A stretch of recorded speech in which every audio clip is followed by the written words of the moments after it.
failure density, that one is denoted by the letter F suffix T. Ft is the failure density. Okay, so what is failure density? Failure density is the, please note this statement, failure density is the ratio of the number of failures during a given unit interval of time F to the total number of items at the very beginning of the test capital N. Please note, failure density Fd is the ratio of the number of failures during a given unit interval of time F to the total number of items at the very beginning of the test capital N.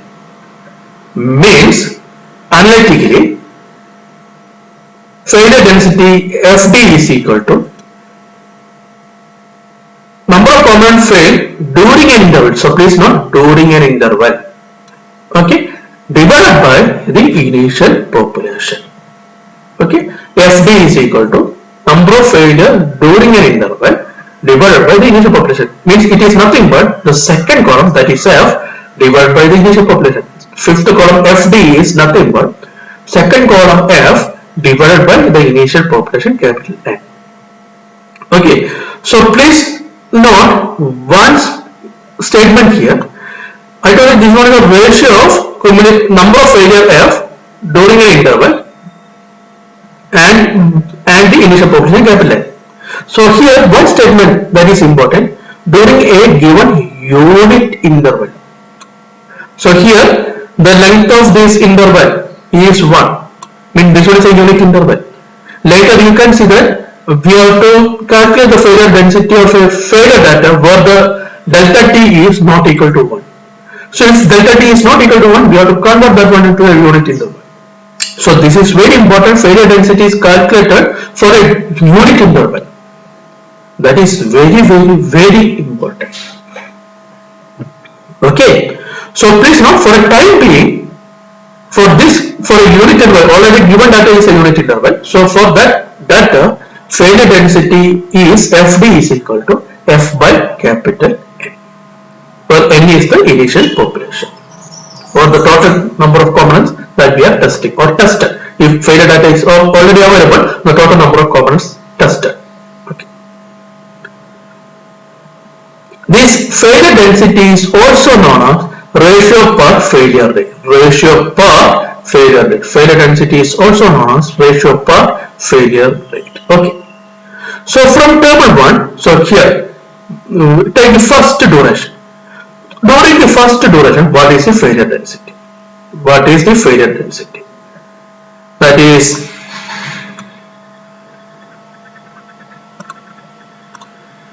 Fd1. What is Fd1? Equal to F1. Here F1 is 130. So 130 divided by initial population capital N. Here initial population is 1000. So the value is 0.13. 0.13. So that one is the initial population. Okay. So failure density during the first interval is Fd1 is equal to 130 divided by 1000 equal to 0.130. So please note, I am saying during. So means failure density is a delta t based data. That is why we are asked to convert the interval into a unit interval. It is delta t based data, and that delta t must be unit interval. So Ft1 is equal to F1 divided by capital N, that is equal to 130 divided by 1000 equal to 0.130.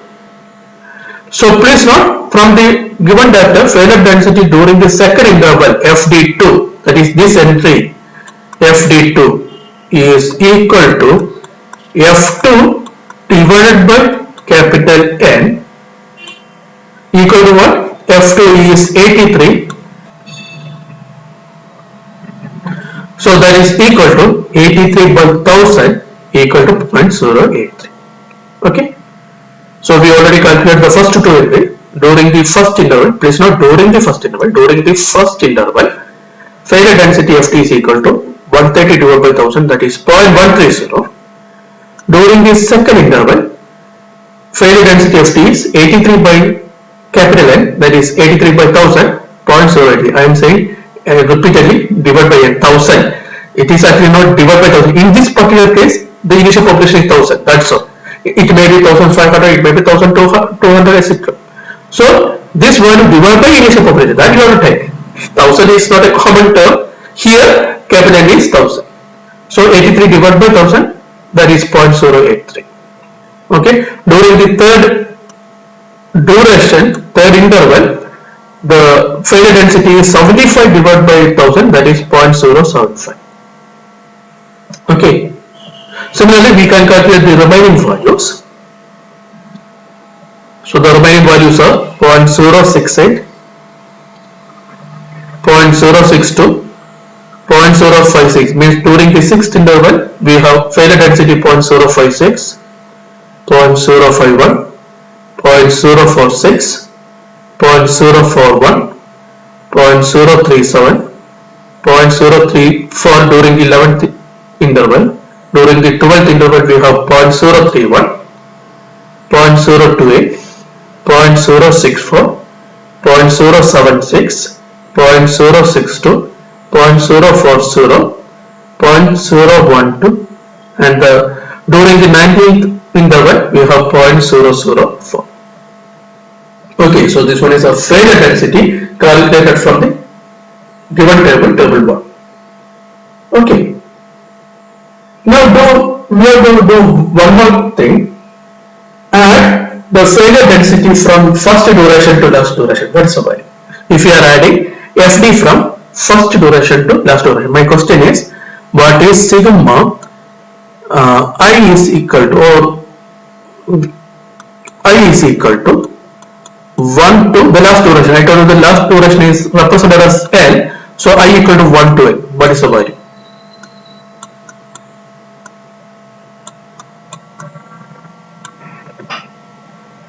What is sigma I equal to 1 to L FT? If you are adding this value, then if you are adding all this value from first entry to last entry, it is equal to 1. The sum is equal to 1. Okay.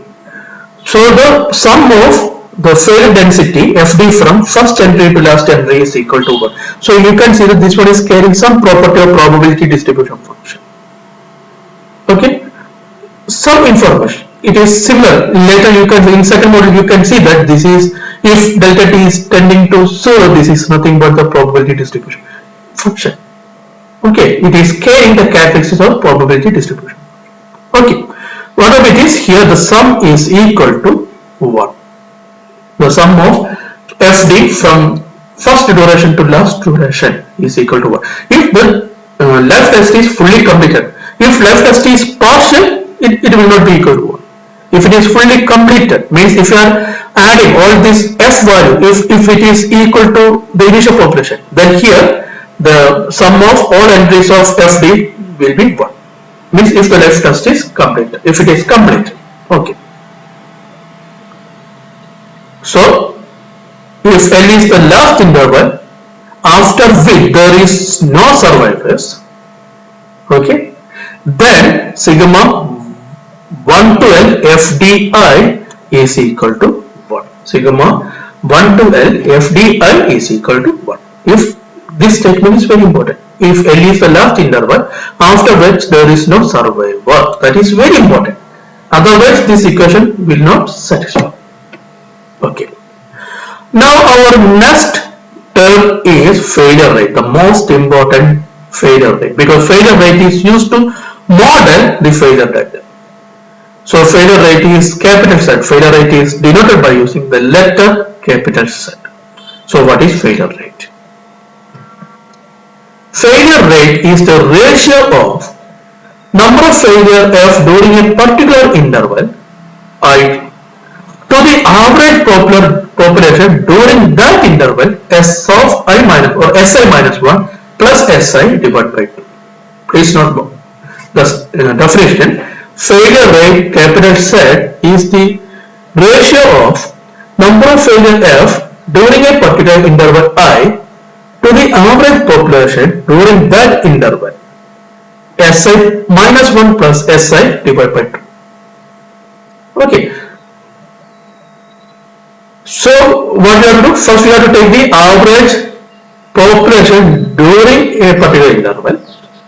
So that is Si minus 1 plus Si divided by, first we have to calculate this value. Now take the ratio between the number of failure during that interval with this average value, average population. Okay. So analytically failure rate Z is equal to, or Zi is equal to Fi divided by Si minus 1 plus Si divided by 2. Please note, Zi is equal to Fi divided by, now average population, that is Si minus 1 plus Si divided by 2. Okay. So this is failure rate. This is also a unit interval based data that was not mentioned here. Okay. Anyway, it is calculating the failure rate during a particular interval. During means this is delta t based data.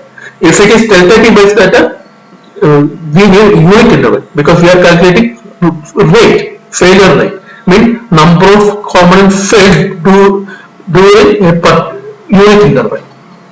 Rate of failure per time. So unit interval is very important. Okay. So for example, take the first interval. During this first interval, what is the failure rate? Means we are calculating Z1. So what is Z1 here? Z1 is equal to F1 as per the equation F1 divided by S0, I minus 1 means S0 plus S1 divided by 2. Is it okay? Equal to what? Equal to, what is F1? 130. 130 divided by, now 130 means number of components failed during this first interval. Now divided by, what is S0? The number of survival before this first duration means after this zeroth duration, that is 1000 plus, now what is S1? The number of components survived after the first interval, that is 870. 870 is the number of components survived after the first interval. So 870 divided by 2. Is it okay? So Z1 is equal to F1 divided by S0 plus S1 by 2. So Z1 is equal to 130 divided by 1000 plus 870 divided by 2. So the value is 0.139. Means after, during the first interval, failure rate is 0.139. Similarly, from table, if you are calculating failure rate corresponding to the 19th duration, this duration, then what is the value? That we are calculating Z19, that is equal to the failure during the 19th interval, that is 4 divided by, now the number of survival before that interval, that is this 4 plus the number of failure after this interval, that is 0 divided by 2, because 4 is the initial population of this duration and 0 is the final population of this duration. Take its average. So 4 plus 0 divided by 2. So ratio between 4 and this average population. This is equal to 2, right? So failure rate during the 19th interval is Z19 is equal to 4 divided by 4 plus 0 divided by 2, that is equal to 2. Okay. So we calculated the failure rate during the first interval, that is 0.139. Then what is failure rate during the second interval? This 93 divided by 870 plus 787 divided by 2 okay. So that value is equal to 0.101, actually it is 0.10 0, 1. Okay. So this is failure rate during the second interval. Then during the third interval, we have 75 divided by 787 plus 712 divided by 2. So that is equal to 0.10. Then during the fourth interval we have 0.10. During the fifth interval it is 0.101. During the sixth interval it is 0.101. During the seventh interval it is 0.101. Please note the values. Okay, it is started from 0.1319 and that was decreased to 0.10. Now it is almost constant at that value. Okay, please note that. Then it is 0.101. Then it is 0.100. Then it is 0.100. It is 0.101. Then after during 12th duration 0.103. Right? Then 0.103. Then it is increasing, right? During the 14th duration it is 0.283. Then it is 0.486. Then it is 0.714. Then it is 1.110. Then it is 1.200. Then it is during the last duration it is 2. We already calculated this value. Okay. So these are the failure rate during each interval.